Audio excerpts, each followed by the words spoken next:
ہندوستان میں ابن بطوطہ لکھتے ہیں کہ یہاں دریا کنارے ایک وقت ایسا بھی آیا کہ ہندو متاثر ہوئے تو کچھ مسلمان بھی متاثر ہو گئے. کہنے لگے دریا کے کنارے سال کی جو آخری تاریخ ہوتی ہے نا، آخری تاریخ سمجھ لیں 29 ذی الحج، سال کے آخر پہ نا شیطان آتا ہے، ایک بت خانہ ہے اس میں شیطان آتا ہے اور شیطان آ کے اس بت خانے پہ قبضہ کرتا ہے. تو اگر وہاں ایک کنواری لڑکی نہ بٹھائی جائے تو وہ سارے ملک پہ قبضہ کر لے گا اور سب کو مار ڈالے گا. لہذا ایک لڑکی کی بلی چڑھائی جائے گی، اس کو بٹھایا جائے گا بت خانے میں رات کو. وہ کنواری لڑکی ساری رات وہاں بیٹھے گی، صبح جب لینے جاتے تو لڑکی مری ہوتی. شیطان آیا ہے تو اس کو نہ یہ دینی ہے تو تب اس نے جان چھوڑ. یہ رسم تھی. میں اکثر کہتا ہوں ہمارے تو جو دروازے پہ بھیک لینے آتا ہے وہ بھی قسمت کا حال بتاتا ہے. جس کی اپنی قسمت خراب ہے کہ مانگتا پھر اپنی قسمت کا یہ حال ہے کہ در در کا بھکاری ہے، قسمت کی حال بتاتا ہے. اور کئی دفعہ سونا بھی ڈبل کر دیتے ہیں. وہ پتہ تب چلتا ہے جب سنگل بھی غائب ہو جاتا ہے. خدا کا خوف کریں. یہ قسمت کا حال بتائے گا جو روٹیاں مانگتا ہے. کچھ تو تھوڑا سا معیار زندگی بنائے. ہم مسلمان ہیں، ان کا بھی نظریہ بن گیا. مسلمان بھی اس نظریے کا شکار ہو گئے کہ جناب سال کے آخر میں ایک کنواری لڑکی بٹھائیں گے ورنہ وہ سارے ہندوستان کو مار دے گا. ایک حافظ ابو البرکات رحمت اللہ علیہ نام کے بزرگ ہوتے تھے اور سلسلہ عالیہ چشتیہ کے شیخ بھی تھے. لیکن اللہ کی قدرت یہ تھی کہ ان کے چہرے پر داڑھی اور مونچھیں نہیں آئی. کچھ لوگوں کے نہیں نہ آتے بال، کیا کہتے ہیں ان کو؟ کھودے. وہ ہمارا ایک لفظ ہے، بولتے ہیں پنجابی میں. ان کے چہرے پہ داڑھی نہیں تھی. وہ بھی کبھی کبھی اس رستے گزرا کرتے تھے تو قریب ہی ایک بوڑھی اماں کا مکان تھا. تو اماں بڑی مہمان نواز تھی. اس نے دروازے پہ، اگر بیوہ عورت تھی ایک کی اس کی بیٹی تھی، دروازے پر اس نے مہمان خانہ بنایا ہوا تھا. آنے جانے والے کو کھانا کھلاتی، چائے پہ شوق تھا اس کا. اور حافظ صاحب دن کے وقت وہاں آئے. اماں بڑا رو رہی تھی، کھانا بھی نہ ملا، چائے بھی نہ ملی. تو کہنے لگے میں تو اس رستے اس لیے آیا تھا کہ یہاں ٹھہروں گا. مہمان نوازی یہاں اچھی ہوتی ہے، ہوٹل تو ہوتے نہیں تو مہمانوں کو مہمان خانوں میں ٹھہرنا پڑتا تھا. تو اماں کدھر ہے؟ تو کہا اماں بڑی پریشان ہے. حافظ جی نے کوشش کی، نیک آدمی تھے، کہ اماں سے ملاقات ہو جائے. حافظ جی کا کمال یہ تھا کہ حافظ اتنے پکے تھے کہ ایک جگہ بیٹھ کر قرآن پاک شروع کرتے تھے اور وہی سارا ختم بھی کر دیا کرتے. اتنی پکی منزل کے حافظ تھے. تو حافظ ابو البرکات صاحب وہاں بیٹھے. وہ اماں کوئی بزرگ تھے حافظ صاحب، وہ اماں سے کسی طریقے ملاقات کی تو اماں ملتے ہی رونے لگی چیخیں مار کے. اماں کیا ہوا؟ کہنے لگی حافظ جی ایک کی بیٹی ہے، خاوند فوت ہو گیا تو میں نے نکاح نہیں کیا، ایک بیٹی کے نام ساری زندگی کر دی. یہاں نا اب بت خانے میں میری بیٹی کو بٹھایا جائے گا. مسلمانوں کے بھی کچھ مسلمانوں کے بھی ہمارے گاؤں کے نظریات کمزور ہو گئے. یہاں بچی کو بٹھایا جائے گا اور سویرے وہ مر جائے گی میری بیٹی. قرآن اندازی ہوئی ہے تو میری بیٹی کا نام نکل آیا. اب بیٹی کو جانا ہی پڑے گا. یہ ہمارے ان کچھ علاقوں کا طریقہ ہے. حافظ جی کہنے لگے اماں تو اس طرح کر، میں لوگوں کو سمجھاتا ہوں کہ یہ غلط ہے، شریعت اس کو پسند نہیں کرتی. تو میرے ساتھ انہوں نے کہا یہ لوگ نہیں مانیں گے. بہت سارے ہندو بھی ہیں، بہت سارے مسلم بھی ہیں، تو گڈمنڈ ہو گئے نظریات، یہ تھوڑی مانیں گے. حافظ جی کہنے لگے اماں پھر ایک اور حل بھی ہے. میرے چہرے پہ کون سا داڑھی ہے؟ تو بیبیوں والے کپڑے مجھے دے. آج میں بیٹھتا ہوں وہاں دیکھتا ہوں کون سا شیطان آتا ہے. عقیدہ مضبوط ہو نا. اقبال کیا کہتے ہیں؟ کہتے ہیں ارادے جن کے پختہ ہو، نظر جن کی خدا پر ہو، تلاطم خیز موجوں سے وہ گھبرایا نہیں کرتے. کہا مجھے دو کپڑے بیبیوں والے، میں بیٹھتا ہوں. اماں کہنے لگی وہ شیطان واقعی آتا ہے. آج تک جتنی بچیاں گئی ہیں سویرے مردہ ملی ہیں. بڑی سمجھنے والی بات ہے، غور کرنا. جتنی گئی ہیں ساری مردہ آئی ہیں. تو حافظ جی آپ کو جب وہ شیطان رات کو دیکھے گا نا، آپ آئے ہیں تو آپ کے تو وہ زیادہ ٹکڑے کرے گا کہ اس نے دھوکہ کیا، مرد ہو کے عورتوں کی جگہ پہ آیا. آپ نہ حافظ جی کہنے لگے ٹکڑے میرے ہونے ہیں. آپ فکر نہ کریں. دریا کنارے بہت خانہ تھا. حافظ جی عورتوں والا لباس پہن کے وہاں بیٹھ گئے. حافظ صاحب کہتے ہیں 3 دفعہ میں نے رات کو باہر نکل کے دریا پہ وضو بھی کیا. ساری رات میں نے قرآن پاک پڑھا اور جب فجر کا وقت ہوا تو باہر نکل کے میں نے اذان پڑھی. لوگ آئے تو میں نے جماعت کرائی. اور فرماتے ہندو مسلمانوں سب کو بلا کے میں نے کہا کہ اگر آج کے بعد شیطان نہ آئے تو ہندو کلمہ پڑھتے ہو سارے؟ نے کہا جی پڑھتے ہیں. فرمایا لو پھر میں بالکل صحیح سلامت آ گیا، کوئی شیطان نہیں آیا. کہتے ہیں سب ٹھیک ہو گیا. اب لوگ کہنے لگے حافظ جی بات تو آپ کی ٹھیک ہے پر وہ بی بی کیسے مر جاتی تھی؟ جس کو ہم رات کو بٹھاتے تھے سویرے مردہ ملتی تھی تو اس کو کون مارتا تھا اگر شیطان نہیں آتا؟ حافظ جی سمجھانے لگے کہ شیطان وسوسہ دیتا ہے پر زندگی موت اس کے ہاتھ میں. وسوسہ دیتا ہے، جتنی اس کو گنجائش ہے وہ کرتا ہے. کہا پھر وہ بی بی کیسے مرتی تھی؟ تو حافظ جی نے ایک بہت بڑی بات سمجھائی. کہنے لگے اصل بات یہ جس آدمی کو پتا ہو نا میں نے سویرے مر جانا ہے وہ ڈر سے مر جاتا ہے. اس کو پتا ہو نا کہ میں یہاں مرنے آیا ہوں تو وہ ڈر سے ہی. فرمانے لگے اس کا عقیدہ کمزور ہو جاتا تھا، وہ نفسیاتی طور پر سمجھتی تھی کہ میں نے مرنا ہی مرنا ہے. تو خوف ہوتا تھا, کوئی قریب نہیں آتا تھا, دریا اور جنگل دائیں بائیں, تو صبح تک اس عورت کا دل بند ہو جاتا تھا. تو وہ خوف سے ہی اسے کوئی شیطان نہیں مارتا. اللہ کی عبادت کریں, عبادت سے برکت آتی ہے. حضرت ابو ادریس خولانی رحمت اللہ علیہ حضرت معاذ بن جبل کے شاگرد تھے, تابعی تھے, تابعی بزرگ تھے. فرماتے ہیں کہ میں جب سے حضرت معاذ بن جبل کی صحبت میں بیٹھا نا تو برے کاروباروں سے میری طبیعت و چاٹ ہو گئی. کئی کاروبار میں دیکھتا تو جھوٹ بولنا پڑتا, اس میں بڑا کچھ کرنا پڑتا, تو مجھے ڈر آتا. آپ فرماتے ہیں میں نے نا بڑی کوشش کی پر میری مرضی کا کام مجھے, صوفی کاہل نہیں ہوتے. فرماتے ہیں میرے اندر طاقت تھی کہ میں حلال کما کے بچوں کو کھلاؤں, پر میری مرضی کا کام نہیں ملتا تھا. حد ہو گئی. اور جب انسان نیکی کی طرف آتا ہے تو کچھ نہ کچھ آزمائشیں ضرور آتی ہیں, یہ پکی بات ہے, پکی بات. جب وہ غلط ملت کر رہا ہوتا ہے تو اس کو لگتا ہے سارا کچھ صحیح ہے, جب سیدھا ہوتا ہے تو بہت ساری پریشانیاں بھی ضرور آتی ہیں. یہ مزاج ہے دین کا. آپ فرماتے ہیں میں پریشان رہنے لگا, حالات خراب ہونے لگے, آزمائش سخت ہونے لگی, کاروبار بند ہو گیا, کام ہی کوئی نہیں ملتا تھا. میری بیوی ناراض رہنے لگی, ہلکا ہلکا تو اس نے مجھے کہنا شروع کیا, پھر جلال میں آ گئی. اور ایک دن مجھے کہنے لگی اگر آج نانا کچھ لے کے آئے تو بچے لے کے میکے چلی جاؤں گی. آپ فرماتے ہیں میں بڑا پریشان ہوا, نکل گیا فجر پڑھ کے کام کی تلاش میں. میں نے ظہر تک تلاش کیا لیکن مجھے کام نہ ملا. آپ فرماتے ہیں نہر فرات کے کنارے تپتی ہوئی ریت پہ میں بیٹھا تھا تو میرے دل میں خیال آیا بندوں کی مزدوری نہیں ملتی تو آج اللہ کی نہ کر لیں, آج اللہ کی مزدوری نہ کریں.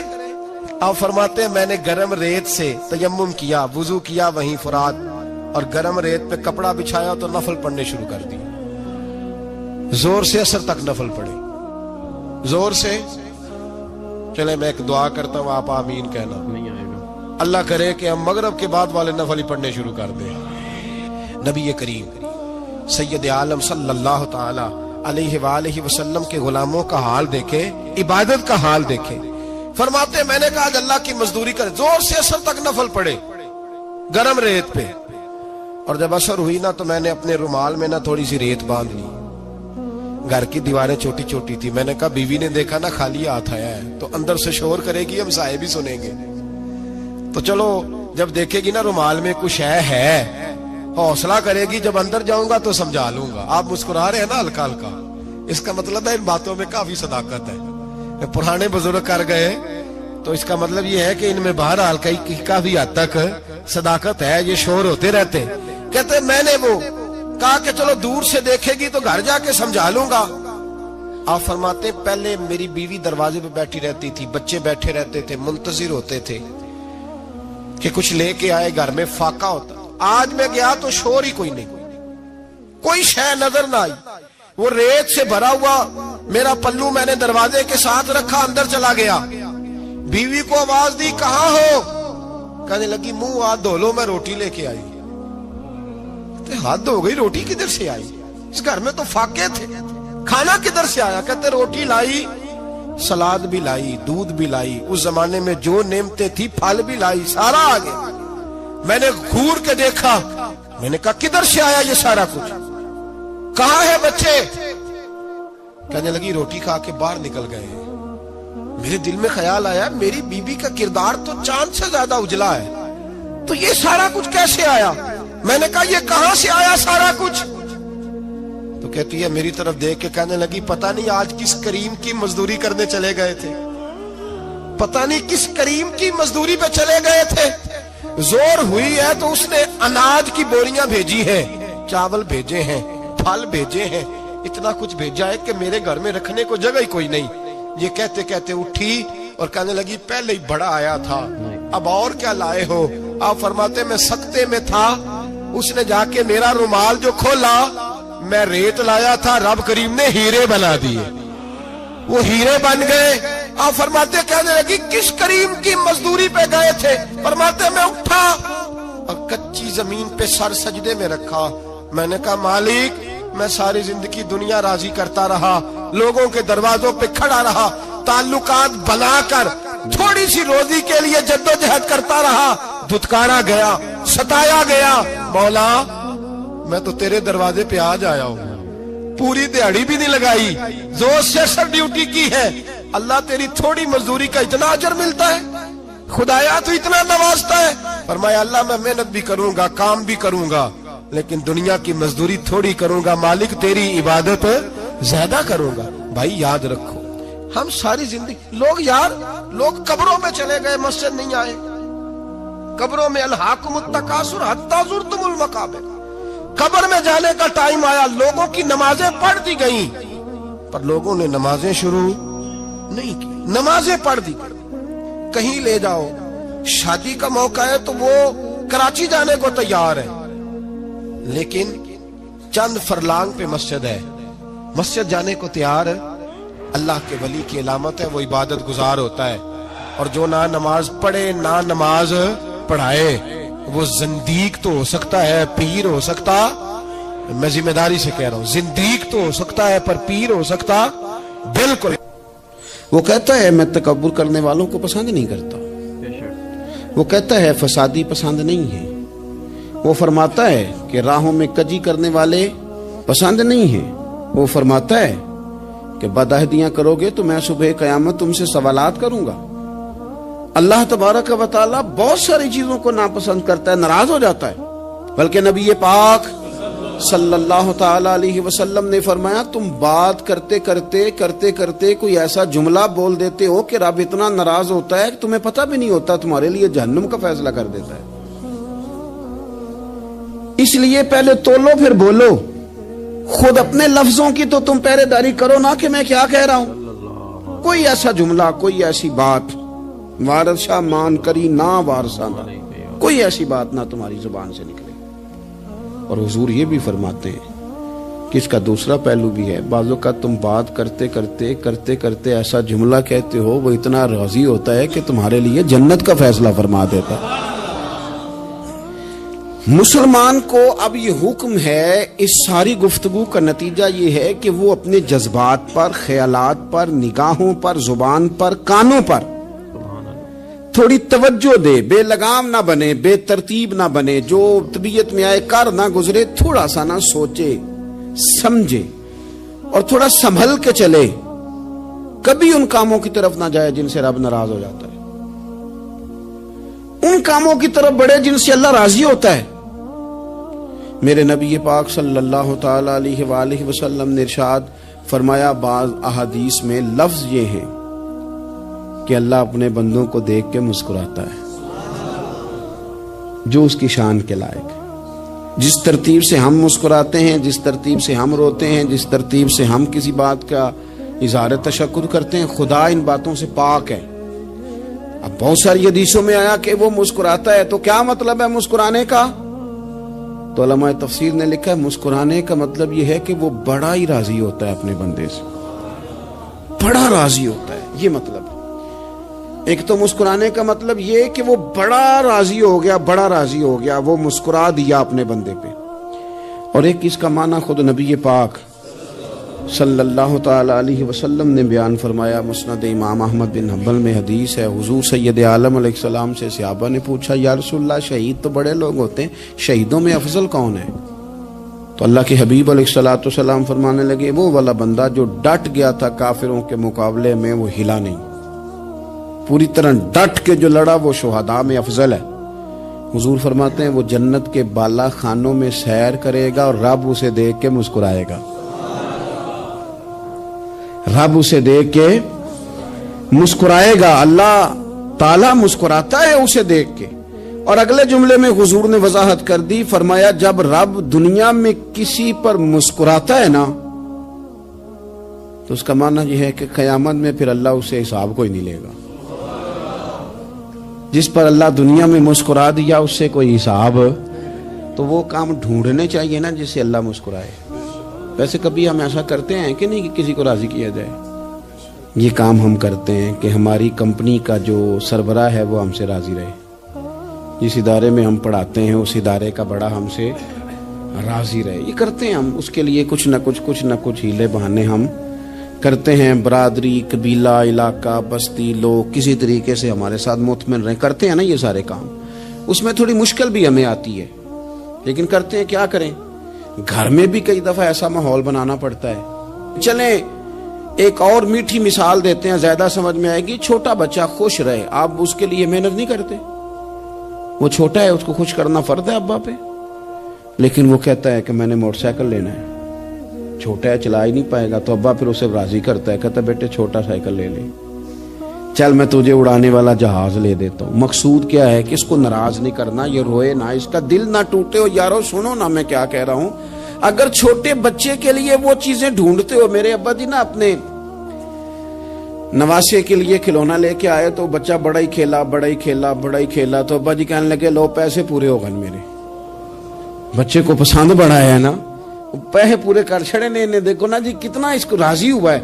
تو انسان کیا کرتا ہے کہ کوشش کرتا ہے, چھوٹا بچہ بھی ناراض نہ ہو تو وہ چیزیں وہ ڈھونڈتا ہے کہ اس کو کیا پسند ہے, چاکلیٹ لے جاؤں, فلاں چیز لے جاؤں, آئس کریم لے جاؤں. تو ایک بچے کے لیے, گھر کے لیے, سربراہ کے لیے اتنی محنت کرتے ہو, تو وہ کام بھی ہمیں ڈھونڈ کے تلاش کرنے چاہیے نا, جس سے رب راضی ہوتا ہے, اللہ راضی ہوتا ہے. بتاؤں وہ کون کون سے کام ہیں؟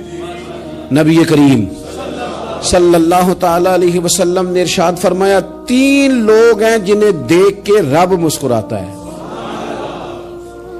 یا رسول اللہ صلی اللہ علیہ وسلم وہ کون کون سے؟ تو محبوب فرمانے لگے, ایک وہ بندہ ساری مخلوق سوئی ہے, آدھی رات ہے, رات کا پچھلا پہر ہے, اس نے اٹھ کے وضو کر لیا, مصلی پہ کھڑا ہو گیا خدا کی یاد میں. فرمایا اسے دیکھ کے رب مسکراتا ہے جو اس کی شان کے لائق ہے. مسکراتا ہے اللہ. یہ تو سونے کا ٹائم تھا, یہ تو گہری نیند آنے کا وقت تھا, رات کا پچھلا پہر. رات پوے تے بے درداں نو نیند پیاری آوے, تے درد منداں نو یاد سجن دی ستیاں وی آن جگاوے. اور ساون کی کالی راتوں میں جب بوندا باندی ہوتی ہے, وہ راتوں کو اٹھ اٹھ روتے ہیں جب خلقت ساری سوتی ہے. اللہ مسکراتا ہے.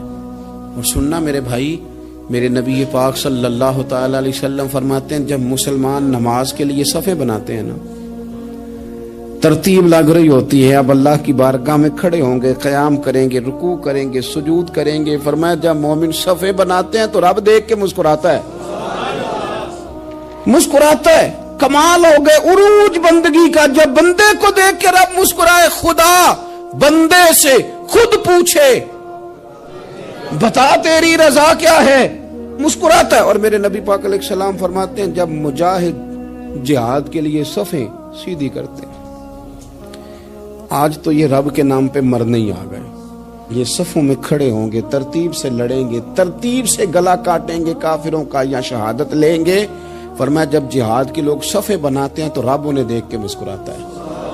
کتنے نصیبوں والا وہ بندہ ہے جسے دیکھ کے مسکرا دیا. او یار کبھی تیرا بیٹا تیرے سامنے مسکرائے نا چھوٹا, تو تیرا دل باغ باغ ہو جاتا ہے. تیری ماں بیمار کسی ایک دن صحیح طرح ہنس پڑے تو طبیعت خوش ہو جاتی.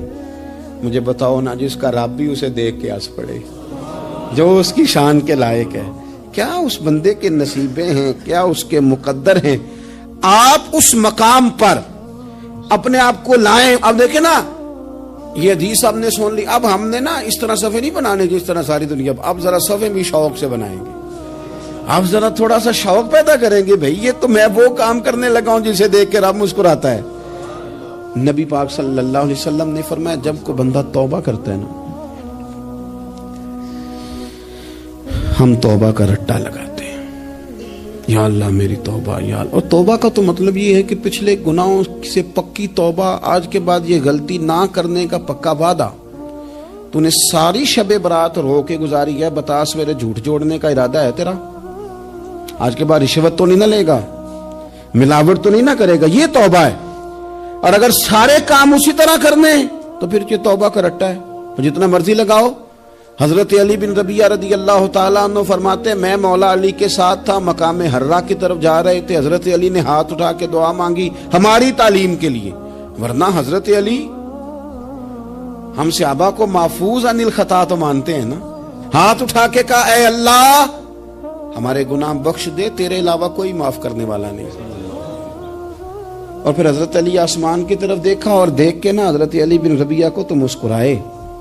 حضرت علی بن ربیعہ کہنے لگے حضور مسکرائے کیوں ہو؟ فرمانے لگے ایک دن میں حضور کے ساتھ اسی طرح آیا تھا, اسی طرح حضور نے دعا فرمائی تھی ہماری تعلیم کے لیے، اور پھر حضور مجھے دیکھ کے مسکرائے تھے اور فرمایا جب کوئی بندہ رب کی بارگاہ میں اس طرح استغفار کرتا ہے تو رب مسکراتا ہے اور مسکرا کے فرماتا دیکھ لو میرے بندوں کو پتا ہے کہ میرے علاوہ معاف کرنے والا کوئی نہیں، انہیں پتا ہے، تم اس کی بارگاہ میں رجوع تو لاؤ، آؤ تو صحیح دو آنسو لے کر۔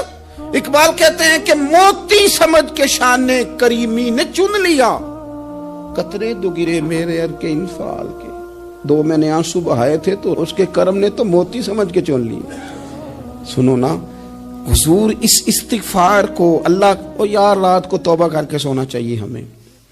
کچھ غلطیاں ہم کرنا نہیں چاہتے پر ہم سے ہو جاتی ہیں، کچھ دل ہم توڑنا نہیں چاہتے پر وہ ٹوٹ جاتے ہیں، ہماری مجبوری ہوتی ہے ٹوٹ جاتے ہیں۔ رات کو اس کی بارگاہ میں ہاتھ باندھ کے کشکول طلب دراز کر کے خوب استغفار پڑھنا چاہیے کہ مالک بندے ہیں نا کیا کریں، نفس کا ساتھ ہے، دنیا کا ساتھ ہے، خواہشات نفسانیہ، مالک معاف کر دے، درد سے توبہ، رسم نہ ہو، کہانی نہ ہو، لفظ نہ ہو، جملے نہ ہو، اور جناب ایسے لوگوں کے بیچ بڑے ہاتھ باندھ کے اور بڑا کوئی ضرورت نہیں، آپ اکیلے اپنی چارپائی پہ بستر کے اندر منہ دے کے بھی درد سے کہیں گے نا معاف کر دے تو وہ تو مہربانی بڑا ہے۔ میرے نبی پاک صلی اللہ علیہ وسلم مثال دیتے ہیں، فرمایا ایک آدمی صحرا میں جا رہا، صحابہ سے حضور خطاب کر رہے ہیں، فرمایا ایک آدمی صحرا میں جا رہا تھا، اس نے اپنی اونٹنی پہ کھانا پانی پیسے ہر چیز رکھی ہوئی تھی، صحرا تھا بہت بڑا، درمیان صحرا کے گیا تو تھوڑا سا سستانے کے لیے آرام کرنے کے لیے اونٹنی سے نیچے اترا، اب اس نے اونٹنی کی لگام اونٹنی کی نکیل اپنے سرہانے کے نیچے رکھی، ہاتھ کے ساتھ پکڑی اور سو گیا۔ تھوڑی ہی دیر کے بعد جب اس کی آنکھ کھلی تو دیکھا اونٹنی غائب ہے۔ صحرا میں وہ پیدل نہ آگے جا سکتا ہے نہ پیچھے جا سکتا ہے، نہ دائیں نہ بائیں، کھانے کو روٹی نہیں، پینے کو پانی کا قطرہ نہیں، تھوڑا ادھر بھاگا ادھر بھاگا، تھک گیا۔ کریم محبوب فرماتے ہیں وہ پوری طرح نڈھال ہو گیا اور مایوس ہو گیا، معاذ اللہ، مایوس ہو کے دوبارہ اسی جگہ آ کے لیٹ گیا جہاں پہلے لیٹا تھا، انتظار کرنے لگا کہ اب موت ہی آئے گی، آخری وقت ہے، نہ میں پیدل یہ صحرا کراس کر سکتا ہوں، نہ پیچھے جا سکتا ہوں، نہ کھانا ہے نہ پانی ہے، سوائے موت کے کوئی سہارا نہیں۔ حضور فرماتے ہیں وہ رستے میں دوبارہ لیٹ گیا، اچانک اس نے رخ بدلا تو اونٹنی سامنے کھڑی تھی۔ حضور نے صحابہ سے پوچھا بتاؤ نا اسے بھلا کتنی کو خوشی ہوگی؟ یا رسول اللہ جی سے نئی زندگی مل گئی ہے۔ آپ دیکھیں نا سارے ڈاکٹروں نے کہہ دیا کہ اس کے تو گردے معدہ جگر ہر چیز ختم ہے، گھر لے جاؤ خدمت کرو، ہر طرف پریشانی ہے۔ وہ بندہ بھی سمجھ گیا ہے کہ آخری وقت آ گیا، کل جاؤں پرسوں جاؤں، تیاری ہو گئی، سب لوگ آ گئے، باہر والے بھی آ گئے، یہ ماحول ایک عجیب رنگ اختیار کر گیا۔ اچانک ایک ڈاکٹر نے آ کے کہا نہیں نہیں غلطی لگ گئی تھی۔ مجھے بتائیے انداز کیا ہوتا ہے؟ بغیر دوائی کے بندہ اٹھ کے کھڑا نہیں ہو جاتا، او میں تو بچ گیا ہوں۔ نبی پاک صلی اللہ علیہ وسلم فرمانے لگے اس کی اونٹنی مل گئی، بتاؤ بھلا اسے کتنی خوشی ہوگی؟ یا رسول اللہ وہ تو دوبارہ دنیا میں آ گیا۔ حضور فرمانے لگے اسے کچھ بھی خوشی نہیں ہوئی۔ جب کوئی رب کا گناہگار بندہ آ کے توبہ کرتا ہے، رب کو اس سے کئی گنا زیادہ خوشی ہوتی ہے۔ میرا بندہ آ گیا ہے، میرا بندہ آ گیا ہے، میرے گھر آ گیا۔ اس نے آنسو بہائے ہیں، اس نے کہا اللہ میں تیرا ہی ہوں، تیرا ہی رزق کھاتا ہوں، تیری ہی زمین پہ رہتا ہوں، تیرے نام سے میری سانسیں چلتی ہیں۔ وہ آ گیا۔ فرمایا اس اونٹنی والے سے زیادہ رب کو خوشی ہوتی ہے جب گناہگار آ کے توبہ کرتا۔ گناہگاروں کے آنسو اس کی بارگاہ میں بڑے مقبول ہیں، لیکن ہم رسم ادا کرتے ہیں، توبہ نہیں کرتے۔ ہم اپنے آپ کے ساتھ دھوکہ کرتے ہیں، جھوٹ بولتے ہیں۔ ہم بندہ کوئی ناراض ہو جائے تو ہمیں کوئی نیند آتی، اس کے گھر چلے جاتے ہیں۔ ہم اپنے سارے رشتوں کو تعلقات کو مینٹین کر کے رکھنے کے عادی ہیں۔ ہمیں پتہ ہے کہ وہاں میں نہیں جا سکا تو بیٹا بھیجتا ہوں، فلاں شادی پہ میں نہیں جا سکا تو بھتیجا بھیجتا ہوں، بھائی بھیجتا ہوں۔ ہر تعلق کا ہم نے خیال رکھا کوئی روٹھ نہ جائے،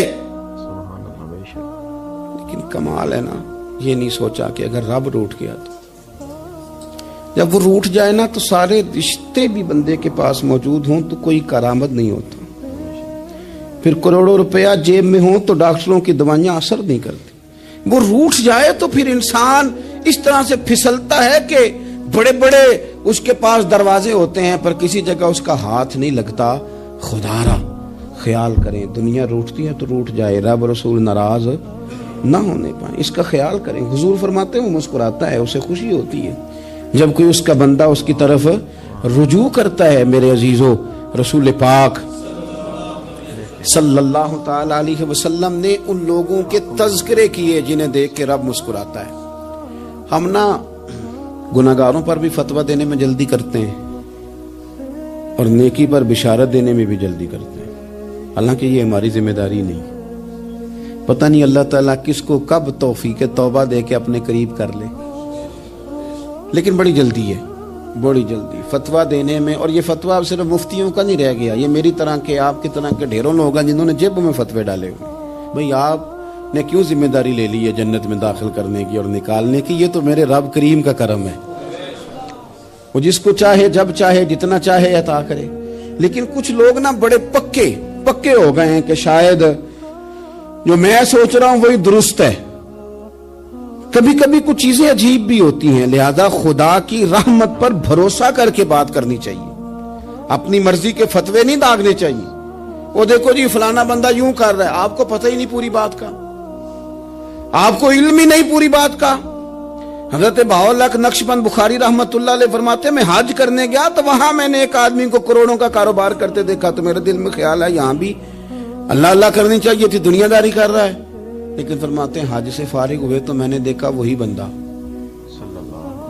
سارا کچھ رب کی بارگاہ میں خیرات کر رہا ہے, اور سینکڑوں غریب حاجی ہیں جن کو پورے خرچے دے رہا ہے. تو میں نے وہی اپنی سوچ سے توبہ کی کہ میں کہاں تھا. بڑی جلدی کھڑے نہ ہو جائیں. حضرت حسن بصری رحمت اللہ تعالی علیہ ارشاد فرماتے ہیں کہ میں دریا کے کنارے گیا تو وہاں میں نے ایک شخص کو دیکھا, وہ اپنی ایک خاتون کی گود میں سر رکھ کے بیٹھا اور قریب ایک بوتل بھی پڑی ہے. میرے دل میں معاذ اللہ خیال آیا کہ دیکھو کس انداز میں ایک عورت کے ساتھ یہ ہے, اور پاس بوتل بھی پڑی ہے, جانے شراب ہے. کہتے میں سوچ ہی رہا تھا کہ اچانک کی کشتی آ رہی تھی دریا میں, وہ ہچکو لے کھائے, کشتی میں 4-5 لوگ تھے, وہ دریا میں ڈوبنے لگے. وہ آدمی تیزی سے اٹھا, دریا میں چھلانگ لگائی, پہلے ایک کو نکالا, پھر دوسرا نکالا, پھر تیسرا نکالا. ایک بندہ رہ گیا, کہنے لگا حضور مجھے تو آپ نے گناہگار سمجھا ہے, میں تو بڑے غلط انداز میں یہاں بیٹھا ہوں, آپ نے جو سوچا چلیں گے چوتھا بندہ آپ نکالنا ہے, کرے نا یہ کام, کرے نا یہ کام. بڑے بھولے بھالے, بڑے اللہ والے, ریاض آپ کو بس ہم ہی جانتے ہیں, اتنی جلدی فتویٰ. حضرت حسن بصری فرماتے ہیں میں پشیمان ہوا, میں نے کہا مجھے تیرنا نہیں آتا, تو دیر نہ کر, چوتھا ڈوب نہ جائے. کرتے اس نے چھلانگ لگائی, چوتھا بھی نکال لایا, اور کہنے لگا حضرت آپ نے جلدی کی سوچنے میں, یہ بی بی میری ماں ہے اور یہ سرکے کی بوتل ہے. ہم ماں بیٹے کا یہ مشغلہ ہے کہ یہ وہ جگہ ہے جہاں آ کے لوگ مسافر اترتے ہیں, اور یہاں سے کسی کا گھر 100 میل ہے, کسی کا 200 میل ہے. ہم صبح سرکہ, کھجوریں, روٹیاں لے کے یہاں آتے ہیں, مسافروں کی نوکری کرتے ہیں, کوئی پریشان ہو تو مدد کرتے ہیں. حضرت خواجہ حسن بصری فرماتے ہیں میں نے معافی مانگی, ان سے بھی مانگی, رب سے بھی مانگی. انہوں نے مانگ لی نا, بزرگ تھے, پر ہم کو نہیں تیار مانگنے کو. ہم ہر وقت بدگمانیاں, وہ فلانے جرم کرتا تھا, میں اسے اب کیسے نیک مان لوں. بھئی اب وہ نمازی ہے, خدا کے گھر آتا جاتا ہے, اب اللہ کی بارگاہ میں حاضر ہوتا ہے. جب رب نے معاف کر دیا تو بھی سوچ بدل جا. سنیں حضور کیا فرماتے ہیں. نبی پاک صاحب الاخلاق صلی اللہ تعالی علیہ وسلم فرماتے ہیں, مسند امام احمد بن حنبل دیکھیے, فرمایا رب اس وقت بڑا ہی مسکرائے گا جب قاتل بھی جنت میں جائے گا, مقتول بھی جنت میں جائے گا.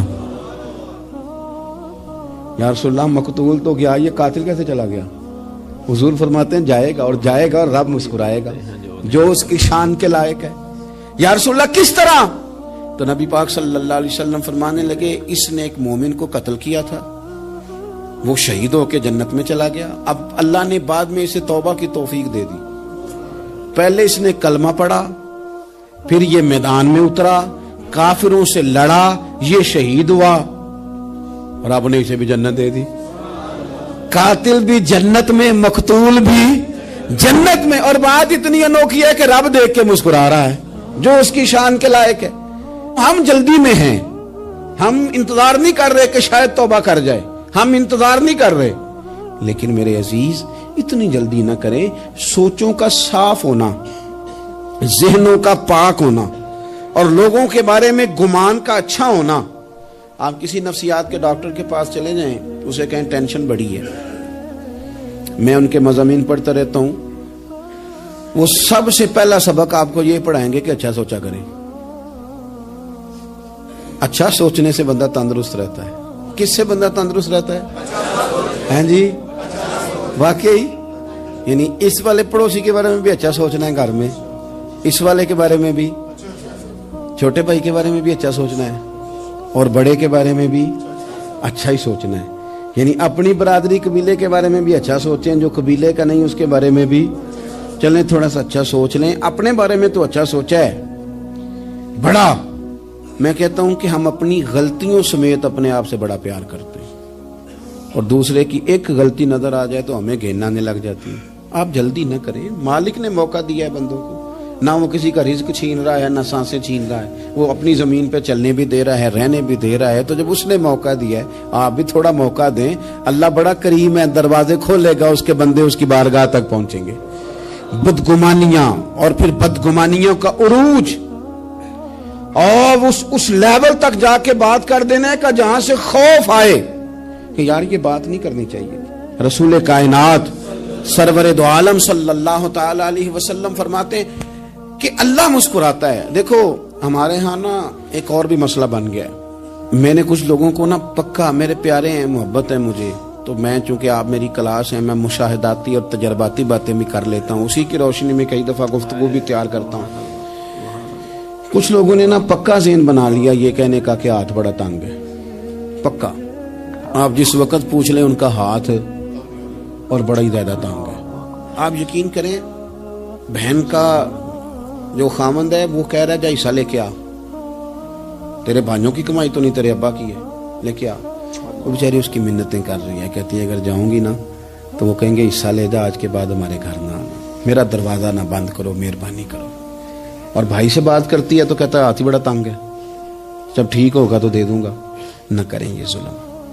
ہمارے اپنے تڑپتے رہتے ہیں اور ہماری دولتیں اندر پڑی رہتی ہیں. ہمارے اپنے چھوٹی چھوٹی ضروریات کے لیے پریشان ہوتے ہیں, لیکن ہم بڑے بڑے بہانے ہیں ہمارے پاس. کہتے ہیں یہ نکما ہے, یہ نکھٹو ہے, یہ کام نہیں کرتا, اس میں فلانا ہے, بے فلانا ہے, بلے میں نے نہیں ساتھ چلنا. اظہار جب آپ کے اندر پیدا ہوتا ہے نا, اظہار جب کسی کے لیے آپ حساس ہوتے ہیں تو آپ کو بھی سرور حاصل ہوتا ہے. نہ کریں یہ کام کہ آپ کو اللہ نے وسعت دی اور ہر وقت آپ ہاتھ تانگ ہونے کا رونا رو رہے ہیں, ہر وقت آپ یہ کہہ رہے ہیں میں بڑی آزمائش میں ہوں, جب خدا نے آپ پہ نہیں ڈالی. تو اتنے جھوٹ بولنا صرف اس لیے کہ میرے پیسے بچ جائیں, صرف اس لیے کہانی سنانا کہ حالات میرے بڑے خراب ہیں کہ کوئی بندہ میرے سے کوئی تھوڑا بہت قرض نہ مانگ لے. سنو, نبی پاک صلی اللہ علیہ وسلم کے پاس مہمان آ گیا, بخاری مسلم ہے. حضور نے ازواج مطہرات کے گھروں میں پیغام بھیجا, کچھ چیز ہے ضیافت کے لیے. یا رسول اللہ کچھ بھی نہیں, یہ دو جہاں کے شاہ ہیں اور پاس کچھ رکھتے نہیں, دو جہاں کی نعمتیں ہیں ان کے خالی ہاتھ میں. یا رسول اللہ کوئی چیز بھی نہیں. حضور نے صحابہ کے مجمع پہ نظر ڈالی, یا رسول اللہ صلی اللہ علیہ وسلم حکم ہو. تو حضور فرمانے لگے تم میں سے کوئی بندہ ہے جو اسے گھر لے جائے روٹی کھلائے. ایک صحابی اٹھے فوراً, حضور میں لے کے جاتا ہوں کھانا کھلاتا ہوں. فرماتے ہیں میرے گھر میں صرف بچوں کا کھانا تھا, یہ نہیں کہ فریزر بھرا ہوا ہے نعمتوں سے, صرف بچوں کا کھانا. یہ نہیں کہ کسی کو دیکھ کے اپنی ہنڈیا پہ برتن دے لیا, صرف بچوں کا کھانا. کہتے ہیں گھر گیا, بیوی سے کہا کیا کیفیت ہے, کہنے لگی بچوں کی روٹی ہے. میں نے کہا بچے سلا دے, صبح ناشتہ کر لیں گے. تو کہنے لگی آپ کیا کھائیں گے؟ تو میں نے کہا نہ میں کھاؤں گا نہ تو کھائے گی, مہمان جو نبی پاک کا ہے. کہا اچھا, اب ذرا تجویز دیکھو میاں بیوی کی سوجھی آپس میں. کہتے ہیں کھانا لگا دینا, کیونکہ ایک آدھ بندے کا کھانا ہے. اپنی غربتوں کا ہر جگہ اظہار کرنا, رونا رونا. یہ دیکھو غربت کیسے چھپائی جا رہی. اس کو کہا نہیں کہ چل تو تھوڑا رحم کھا, تو آیا ہے تو تھوڑا رحم کھا, یہ نہیں کہا. کہا اٹھ کے نا تو کھانا رکھنا اور اٹھ کے نا چراغ ٹھیک کرنے کے بہانے بجھا دینا. ہم دنیا والوں کے سامنے کیوں اپنے دکھ بیان کریں؟ ہم جو کہیں گے رب رسول کی بارگاہ میں کہیں گے. تو نا چراغ ٹھیک کرنے کے بہانے. اہلیہ اٹھی, کھانا دینے کے بعد چراغ ٹھیک کرنے کے بہانے بجھا دیا. خامد بھی ہاتھ چلاتے رہے, بیوی کبھی برتن رکھتی کبھی اٹھاتی, پتہ چلے کہ کھانا کھا رہے ہیں. کھانا کھایا جا رہا ہے. کہتے ہیں مہمان پیٹ بھر کے کھانا کھا گیا. یہ کام ہوا رات کے اندھیرے میں. اس وقت ہوا جب چراغ بھی بند تھا. اس وقت ہوا جب کوئی دیکھنے والا نہیں تھا, کسی پڑوسی کو بھی خبر نہیں تھی. فرماتے ہیں صبح کے اجالے میں اس مہمان کو لے کے مسجد نبوی میں نے قدم رکھا تو نبی کریم نے فرمایا رات جو تم نے کام کیا ہے نا اسے دیکھ کے میرا رب بڑا مسکرایا ہے. اللہ بڑا مسکرایا ہے. اللہ تردامنی پہ شیخ ہماری نہ جائیے, ہم دامن نہ چھوڑ دیں تو فرشتے وضو کریں. یہ شان ہے صحابہ کی. نبی کریم علیہ السلام نے فرمایا رب رات مسکرایا تیرا یہ انداز دیکھ کے, اور اس نے قرآن نازل کیا وَيُؤْثِرُونَ عَلَىٰ أَنفُسِهِمْ وَلَوْ كَانَ بِهِمْ خَصَاصَةٌ. کچھ لوگ وہ ہیں جنہیں بڑی بھی ضرورت ہو تو دوسروں پر احسار کر دیتے ہیں, قربانی دے دیتے ہیں. رب مسکرایا ہے. اندر پیسے رکھے ہوئے ہیں, اندر پیسے رکھے ہوئے ہیں, اور بہن آ کے منت کر رہی ہے کہ بھائی حالات بڑے خراب ہیں, تھوڑی سی مہربانی کر. تو کہتے ہیں بہن پردہ ہی ہے بس, کیسے بتاؤں تجھے حالات, تجھے کیا بتاؤں کام کتنی مشکل سے چلتا ہے, یہ پردہ یہ بس. بہرحال اگر تو نے کہا ہے نا 50,000 تو میں زیادہ نہیں کوئی 20 کو دے دوں گا تجھے, وہ بھی خاصی نیکی کر کے, وہ بھی بتا سکھا کے. رات اماں پہ علیحدہ سے احسان چڑھاؤں گا, ابا پہ علیحدہ سے چڑھاؤں گا کہ تمہاری بیٹی کے ساتھ تعاون کرنا, سارے علاقے کو ویسے ہی بتاؤں گا. اور وہ غریبنی بیچاری 20,000 لے کے گھر گئی ہے, پھر سفارشیں کر رہی ہے کہ مہربانی کرو. میں نے ایسے بھی دیکھے ہیں جو پہلے بیوی کو پکڑاتے ہیں تو دے, اس لیے کہ پھر وزیر اعظم تو ڈنڈا نکال لے گا تو بڑا مشکل ہو جائے گا پھر گھر میں رہنا. لہذا وہ یہ تو آگے لگ. یہ کیا لہجہ ہے آپ کا, یہ تو کسی کو بھی دیں تو چھپا کے دینے کا حکم ہے. کسی کو بھی دیں تو ہمیں حکم یہ ہے کہ سیدھے ہاتھ سے دینا ہے, الٹے کو خبر. اور یہ جو بالکل ہی اپنے ان پر تو پردہ پوشی آپ کے لیے ویسے ہی ضرورت تھی. میرے عزیز رب مسکراتا ہے. میرے نبی پاک علیہ السلام نے یہ اعمال ہمیں بتائے جن پر اللہ مسکراتا ہے, خوش ہوتا ہے. اور بعض لوگوں کو حضور نے نامینیٹ کیا. حضرت سعد بن معاذ رضی اللہ تعالیٰ عنہ عظیم صحابی تھے. یہ وہ خوبصورت صحابیاں جن کے جنازے کو کندھا میرے نبی پاک نے عطا فرمایا, حضور نے کندھا عطا فرمایا. کمال ہو گئی. نرخ بازار محبت کا انوکھا ہی ہو گیا, خود خریداروں میں شامل آ کے مولا ہو گیا. حضور نے کندھا دیا. حضرت سعد بن معاذ رضی اللہ تعالیٰ عنہ کا جب جنازہ اٹھا ان کی والدہ رو پڑی, بڑے درد سے روئی. ماں تھی نا, ان کی آواز جب حضور تک گئی تو نبی پاک نے فرمایا آنسوؤں کو روک لے, آواز کو کم کر لے. تیرے بیٹے کی تو جب روح پرواز ہوئی ہے تو رب مسکرایا ہے. جس کے آنے پہ رب راضی ہو مسکرا دے جو اس کی شان کے لائق ہے. یہ تو وہ لوگ ہیں کہ جن کے جانے پر نا رب, وہ کسی نے کہا تھا کہ میرے مرنے پہ ہر سو شور مچ جائے گا, دیکھو گے میرے مرنے پہ ہر سو شور تمہیں پتہ چل جائے گا جب ہم جائیں گے. میرے مرنے پہ ہر سو شور مچ جائے گا, دیکھو گے. اور کہنے الوداع سرکار خود تشریف لائیں گے. اور درویش کہنے لگے بات مرندے مکھڑا میرا ہو جاوے جے تازہ, پھر سمجھ لینا محبوب میرے نے آن پڑے ہے جنازہ. اور عاشق کا جنازہ ہے, ذرا دھوم سے نکلے اور محبوب کی گلیوں سے ذرا گھوم کے نکلے. فرمایا کہ ان کے تو جانے پہ رب کریم. اور حضور نے ایک دعا بھی دی. حضرت ابو طلحہ, حضرت طلحہ رضی اللہ تعالیٰ عنہ صحابی تھے, ان کا وصال ہو گیا تو حضور نے دعا بھی دی. فرمایا یا اللہ جب میرا طلحہ ہے نا تو اس سے مسکرا کے بات کرنا, یہ تجھ سے مسکرا کے بات کرے جو تیری شان کے لائق ہے. تو اللہ تعالیٰ غائب درجے راضی ہوتا ہے. ایک دفعہ پھر بات دہراتا ہوں, جو میدان میں ڈٹ کے شہید ہو رب اسے دیکھ کے مسکراتا ہے جو اس کی شان کے لائق. جو توبہ صحیح کریں سچی کریں رب انہیں دیکھ کے مسکراتا ہے جو اس کی شان کے لائق ہے. جو نماز کے لیے صفیں بنائے رب انہیں دیکھ کے مسکراتا ہے. جو جہاد کے لیے صفیں بنائے رب دیکھ کے مسکراتا ہے. جو لوگ صبح پچھلے پہر اٹھ کے عبادت کریں رب انہیں دیکھ کے مسکراتا ہے. اور جو کبھی کبھی بھوکے رہ کے دوسروں پر قربان کر کے احسار کر دیں رب انہیں دیکھ کے مسکراتا ہے. بہت بڑی فضیلت ہے. اللہ ان سارے کاموں میں سے کسی ایک کام پہ ہمیں بھی لگا دے. تاکہ یہ ولی فضیلت اللہ تعالی ہم گناہگاروں کے حصے میں بھی فرما دے. آخر دعوایا ان الحمدللہ رب مالیا بوٹے اداس نے آجا چمن دے مالیا بوٹے اداس نے تیرے ہی نال باغ دی ٹر گئی ہے کل بہار آجا چمن دے مالیا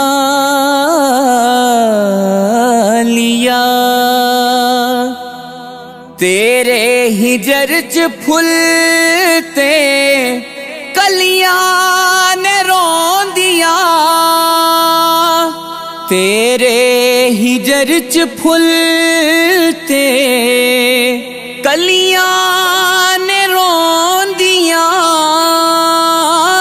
جد روندی لنگ دے سو